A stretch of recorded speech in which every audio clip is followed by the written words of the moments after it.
Hey everyone, welcome back to another episode of r/Pro Revenge. In today's episode, the case of the missing cupcakes. A Sparky's tale. My coworker destroyed the PTA. Try to take up an entire train seat. Guess I'm gonna be your new best friend. Before we get into today's episode, remember to subscribe so you never miss a video. So let's get started. The case of the missing cupcakes. A Sparky's tale. We had an older hospital where, over time, we'd been upgrading their CCTV, security, door access, and nurse call paging systems.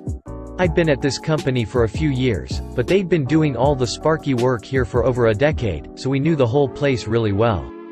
The buildings, the people, the staff's positions and job roles. Everything. I worked there a lot, so I got to know the drama, politics and secret affairs too. Also, voices carry into ceiling spaces. This has been a public service announcement. I got to lead a team in building and maintaining each of the new systems. These systems had been chosen because they could all work together to achieve the client's needs, and were networked. They were also standalone, because Govit IT didn't want the third-party gear on their networks. We had to install all the infrastructure and equipment. I had network hubs all over the place where I could access all 4 of these systems. Summary. I had admin installer access to 170+ cameras, over 520 doors gates, the security system, and the hospital-wide paging system. All names are changed. Technical details have been simplified. One Tuesday. I was sitting at one of my network hubs, doing regular testing maintenance. I'd just been checking the CCTV, watching Janine do that lopsided, stumbling walk she does in high heels. I believed I'd done enough continuous work at 10 a.m. to deserve a treat. That morning, Nancy, a nurse in pediatrics, had brought cupcakes in for the ward staff. Nancy had kept 2 individually packaged cupcakes aside for me, clearly labeled with my name, in the ward staffroom fridge. I walked the 5 minutes over to the ward, humming my "I'm about to have cupcake" song. It's based on a Proclaimers track. Open the fridge. No cupcakes. I mean, there were maybe 20 still there in a big clear Tupperware container, but mine weren't. Not the ones Nancy set aside. Before I just lose my shit altogether, and flip that fucking fridge over, I'd better go check to see if something dire has happened. Maybe one of the kids needed these particular cupcakes to stay alive. Maybe these 2 cupcakes saved the planet. Work is forgotten, and the investigation begins. I speak with Nancy. First, I ask if she saw that Janine was wearing heels again. We both have a chuckle. Then I bring up the cupcake situation. We go through the whole "they were they before" and the checking of the fridge so Nancy can confirm my story. It's like she doesn't understand that I wouldn't joke about this. We begin interviews. No one on the ward is owning up. We believe them. Someone, not of this ward, has taken my cupcakes. The pediatrics nurses are livid. Myself, and my team, want answers. It's a funny thing. Once cameras and swipe card doors have been in a while, people forget all about them. Forget that they are always watched. Forget that doors have logs to see who went where, and when. Forget who put them all in. Back to the hub I go. A quick audit of door access reveals that Jerry went in the staffroom between the relevant times. Not yet. Don't lose your ever-loving shit just yet, do the due diligence. Checking the CCTV, I see Jerry walking out of the staffroom carrying a bag, wiping his mouth. Rewind, pause, zoom in. Frosting. The hub's rack did nothing wrong, so I step back and stare at the wall. The first 8 thoughts get caught by the filter. I calm down a little and head back to my nurses. They see me coming, and gather. Sick kids are an afterthought in this matter. I tell them I know who did it, don't want to say who just yet, need some time to think, and ask if we can keep this all hush-hush for now. They say they understand, and immediately ask who it was.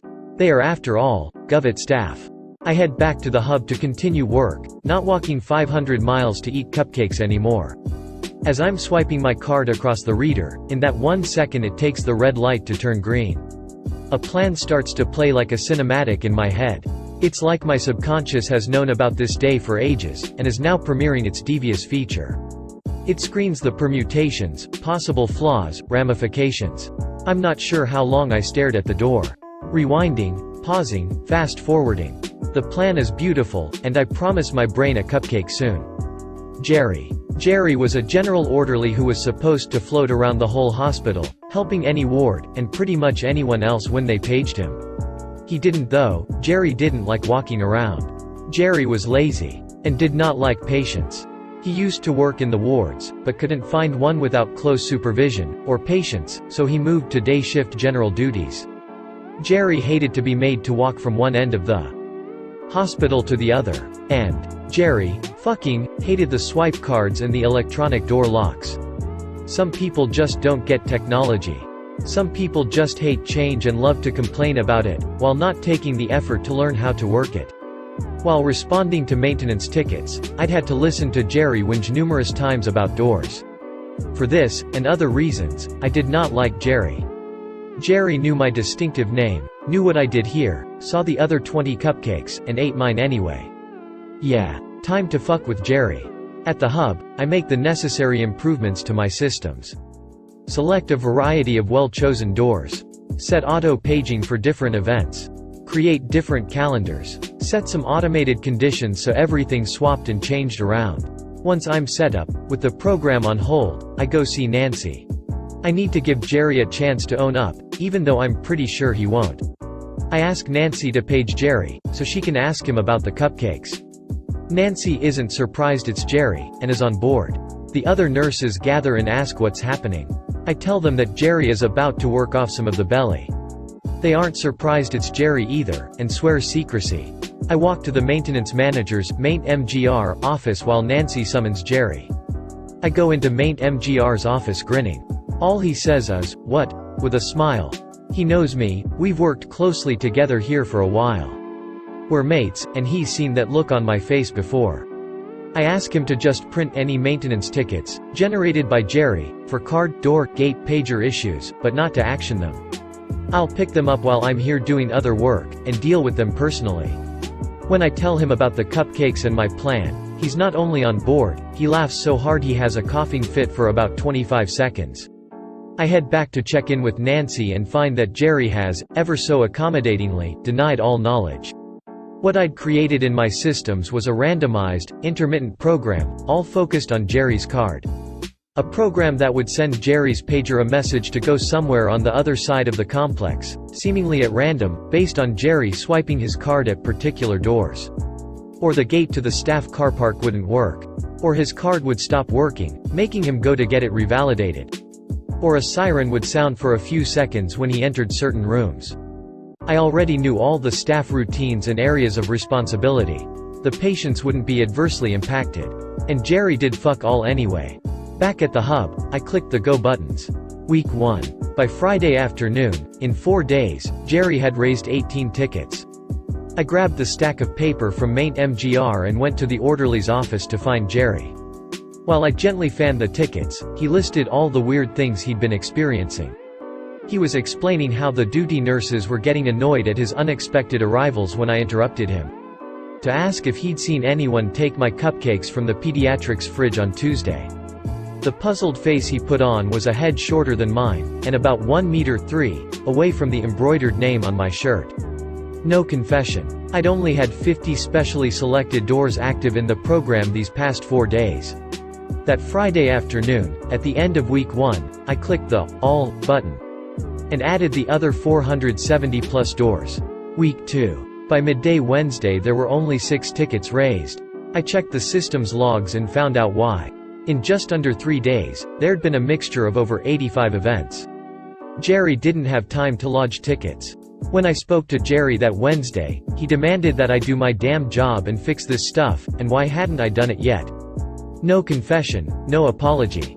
Time for some head games.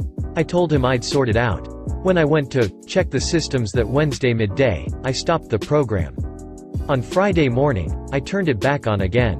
Week 3. I let it run Monday, Wednesday and Thursday. I almost felt sorry for him this week when I was talking to him, and considered stopping the plan. Then I remembered why I didn't like him so much. The one thing I haven't mentioned yet, is that standing staring at that door, I already knew Jerry was in the final stages of disciplinary management. This was the linchpin to the plot of the film that ran through my head. Remember before when I said, I got to know the drama, politics and secret affairs too. I knew that one of those disciplinary warnings, among other things, was for taking people's lunches, on 4 occasions. And not because he needed to either. That's the reason the nurses and Maint MGR weren't surprised it was Jerry, and were on board. They knew too. Everyone did. That was the reason why he didn't kick up a stink to his manager, or confess. I didn't want to get him fired, just make him apologize. Cupcakes are serious business. The final week. Week 4 the program ran Monday and Tuesday. The plan was only ever going to be for a month, or until Jerry confessed and apologized. Before this Tuesday, I'd had a chat to Nancy. I'd asked her if she wouldn't mind a cameo in a little vignette. She understood, and agreed. When I was talking with Jerry in the orderly's office, Nancy arrived and handed me a personalized pair of cupcakes. That looked, and were packaged, the exact same as the missing ones a few weeks earlier. As Nancy was walking away, now silent Jerry looked from the package, to my shirt, then to me. I held up the tickets, mustered my best Adam Hills, and said, "Don't be a dick mate." He was silent and very angry. I could see he'd realized that I'd been doing this on purpose. If he made an official complaint, the missing cupcakes would come up, and he'd lose his job. Also, during our chats, he'd heard me say, "intermittent issues," many times. Jerry was angry because he knew he couldn't do a fucking thing about it. I walked off to the pediatrics ward, where Nancy and I were going to eat these treats. I hummed my tune the whole way. Loose ends. Unfortunately, Jerry was a dick one more time. He got sacked 2 months later for taking more stuff out of a fridge. I felt bad for him as I helped security save the footage to a drive. As I was walking up to pediatrics on that last Tuesday of the plan, I stopped the program and took Jerry's pager number out of it. I had to scrap the program altogether a while later. Some bright hospital spark finally convinced Govit IT to add the systems to the hospital's intranet. Sysadmins are killjoys. Maybe rightfully so. Maybe. Janine continued to wear the 4 inches heels, on and off, until she sprained her ankle. There is no showreel. Maint MGR tried bribing me with Jack Daniels after this episode, to add certain pager numbers to the program. There's no way I could have done that. He's an evil bastard.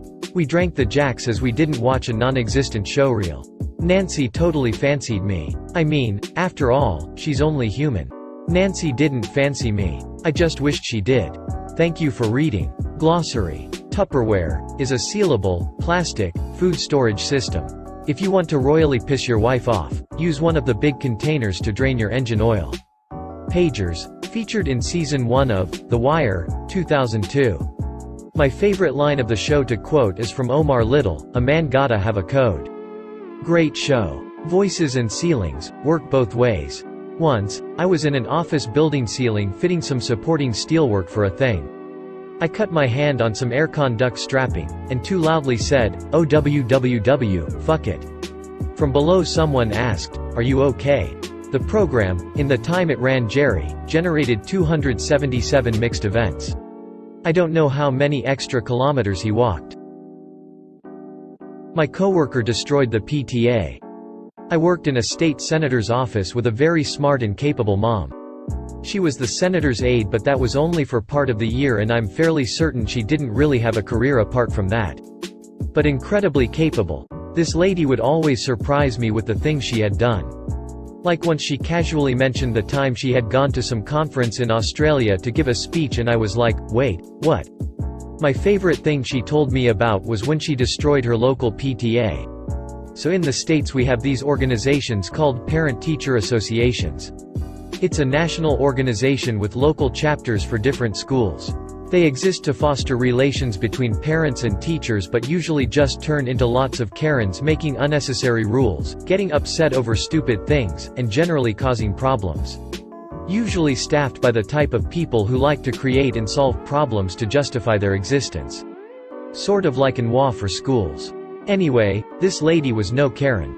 She didn't create problems, she solved them. She hated the PTA at her children's school. It was always causing problems and had budget problems. When it finally began getting field trips and recess banned and wasting fundraising money and membership dues on administrative costs, among other issues, she decided she had had enough. She joined the PTA, worked her way through its ranks, volunteered at all the events, ran for office, and became president of the PTA. She then used the bylaws and her influence to disband the chapter. The kicker is then she created her own local club to replace the PTA, one that wasn't influenced by a national parent organization and bureaucracy. She was able to raise tons of money for awesome events, projects, and trips for the students and ran the club way more effectively than the PTA had ever been. And everyone at the school lived happily ever after. Such a cool lady. Try to take up an entire train seat. Guess I'm gonna be your new best friend. I take the train in to work every morning. It's nice to sit and have a coffee and get ready for the day on the way in. In the trains, most seats will fit 2 people, except for the end car seats, which can fit up to 4. And the trains fill up on the way in and usually people end up having to stand in the aisles if they have the misfortune of getting on at the later stops. Luckily, I have an early enough stop that there's always seats available. I noticed that there was one guy who was getting on and then taking one of the end car seats and then spreading his bag and computer and everything else out across the seat so no one else could sit in the end car seat. So I've made it my goal every morning to find him on the train and before he's able to pull all his crap out and spread it all over the seat to sit down right across from him. So far I'm up to 8 days in a row. Ha. If you made it to the end of the video, thanks for watching. Remember to subscribe and we'll see you in the next video.